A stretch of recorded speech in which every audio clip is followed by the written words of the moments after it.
You're listening to Andy Tijou on Epsom Hospital Radio. I'm joined now by our anonymous, fictitious MP to talk about some of the hot topics happening in the world at the moment. Houses are getting more and more expensive than ever, and normal people are being priced out of cities like London. What's the government going to do to help normal people stay in the big cities? Well, not a lot. What do you mean, not a lot? The plans are working perfectly well. Why change it? What, you're planning to get poor people to leave London? Why? Have you noticed how much nicer it is now the poor people are moving out? It's just rich people now. People who know how to behave in restaurants, on golf courses, at the theatre. Far, far nicer. Can't believe I'm hearing this. The city can't be full of just bankers and lawyers and politicians and other people doing high-earning jobs. You need people to do less well-paid jobs as well. The people who serve in restaurants, etc. Where do you expect them to live? Silly boy. That's what Essex is for. Maybe even Kent too, for people who need to speak to do their job. The Essex accent can quite get annoying after a while. But cities need a mix of people, rich and poor people living side by side. That's what makes a place interesting. What's interesting about poor people? If I want to be entertained by them, I'll watch the Jeremy Kyle show. The people who bring money into a city like London are rich people. We want them mixing with people of their own kind. Educated people. People they can hold an interesting conversation with about subjects that matter. Who's going to win at Henley? Who's got the best par on the golf course?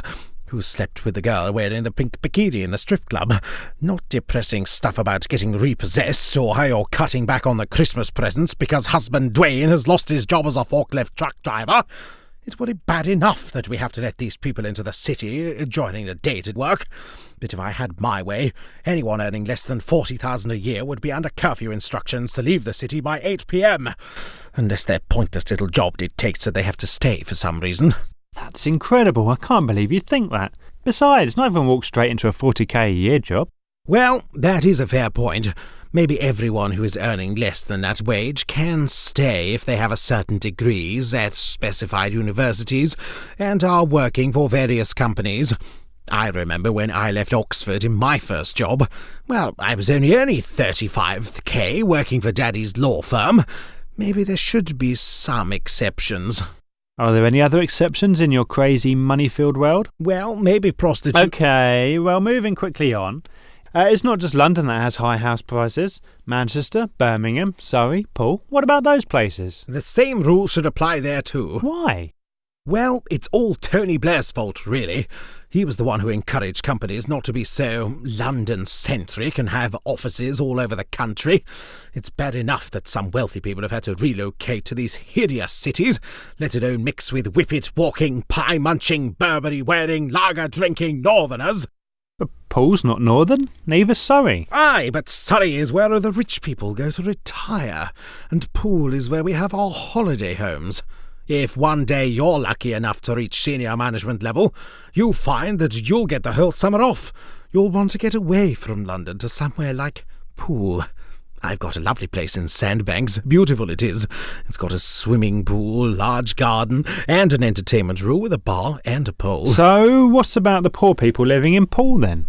We'll make it compulsory to move them all to Essex or Kent. But there are restaurants and things like that in Poole too. The people in Poole need their bins emptied. They won't be able to afford the commute. Well, we only really inhabit Poole in the summer months, really.